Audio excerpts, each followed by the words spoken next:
अक्सर आपने कई लोगों को कहते सुना होगा कि हिंदू धर्म में 33 करोड़ देवी देवता होते हैं। तो कई लोगों को यह भी कहते सुना होगा कि यह सत्य नहीं है, यह सिर्फ एक भ्रम है। और यह भ्रम इतना ज़्यादा फैल चुका है कि लोग इसे सत्य मानने लगे हैं। जैसा कि हम सभी जानते हैं कि हमारे धर्म ग्रंथ काफ़ी प्राचीन है।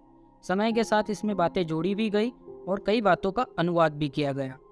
33 करोड़ देवी देवता वाली बात का भ्रम भी इसी का परिणाम है, क्योंकि किसी भी वेद, उपनिषद, पुराणों में 33 करोड़ का उल्लेख नहीं है, 33 कोटि का उल्लेख है। कुछ शब्द ऐसे होते हैं जिसके कई अर्थ होते हैं। उदाहरण के तौर पर तीर्ष, जिसका अर्थ बाण भी होता है, जिसका अर्थ किनारा भी होता है, जिसका अर्थ समीप भी होता है। और भी कई शब्द होते हैं जिसके कई अर्थ होते हैं। असल में 33 करोड़ देवी देवताओं की बात वेदों से आई है। जब इसका वेदों में अनुवाद किया गया तो त्रुटिवश कोटि को करोड़ मान लिया गया।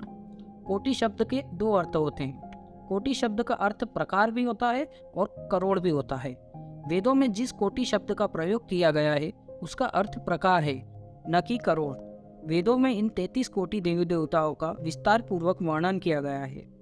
आपने अक्सर देखा या सुना होगा कि बधाइयाँ देते वक्त या प्रणाम करते समय कोटि शब्द का प्रयोग करते हैं।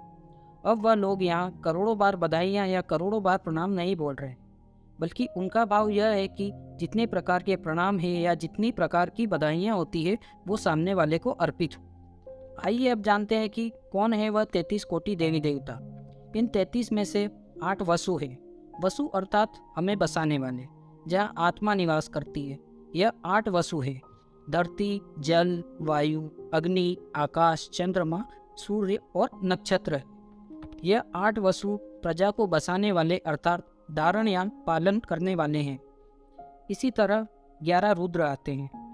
यह 11 रुद्र शरीर के अवयव हैं। जब यह अवयव शरीर से एक एक कर निकल जाते हैं तो यह रोदन कराने वाले होते हैं। अर्थात जब मनुष्य की मृत्यु हो जाती है तो उसके शरीर के भीतर के यह 11 रुद्र निकल जाते हैं, जिसके बाद उसे मृत मान लिया जाता है। शरीर से निकलने वाले इन 11 रुद्रों के नाम है प्राण, अपान, व्यान, समान, उदान, नाग, कूर्म, किरकल, देवदत्त, धनंजय, जिसमें प्रथम 5 प्राण हैं और दूसरे 5 उप प्राण हैं। अतः 11वां जीव आत्मा है। यह 11 जब शरीर से निकल जाते हैं तो सगे संबंधी रोने लगते हैं, इसीलिए इन्हें रुद्र या रुलाने वाला कहा जाता है। इनके अलावा 12 आदित्य होते हैं। आदित्य सूर्य को कहते हैं। भारतीय कैलेंडर सूर्य पर ही आधारित है। समय के 12 माह को 12 आदित्य कहते हैं। इन्हें आदित्य इसलिए भी कहा जाता है क्योंकि यह हमारी आयु को हरते हैं।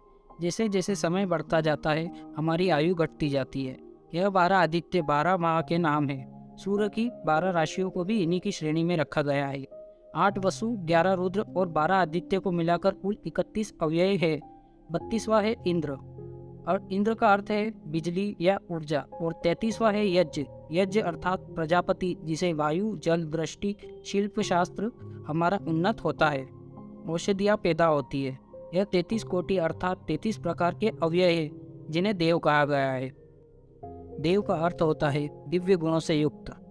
हमें ईश्वर ने जिस रूप में यह 33 पदार्थ दिए हैं उसी रूप में उन्हें शुद्ध, निर्मल और पवित्र बनाए रखना चाहिए। यही उच्च कोटि के 33 देवता पूरी प्रकृति का संचार करते हैं।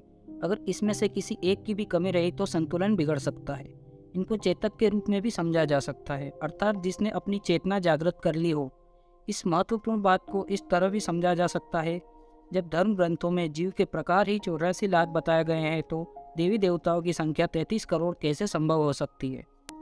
हिंदू धर्म में कोई भी उपासक अपने देवता के चुनाव के लिए स्वतंत्र है, तथा अपिशास्त्रों में इस बात की व्यवस्था की गई कि कार्य और उद्देश्य के अनुसार भी देवता की उपासना की जा सकती है।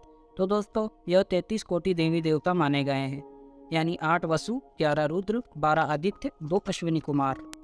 इसी प्रकार 12 आदित्यों में विष्णु जी है और 11 रुद्रों में से एक शिव जी। उक्त सभी देवताओं को परमेश्वर ने अलग अलग कार्य सौंप रखे हैं। यही 33 कोटि देवी देवता चारों युगों में धर्म की स्थापना हेतु त्रिदेवों का साथ देने के लिए पृथ्वी पर अंश रूप अवतार से अवतरित होते हैं। जैसे कि त्रेता युग में श्री राम का साथ देने के लिए और द्वापर युग में श्री कृष्ण का साथ देने के लिए। यही 33 कोटि देवी देवता है, न कि 33 करोड़ देवी देवता है।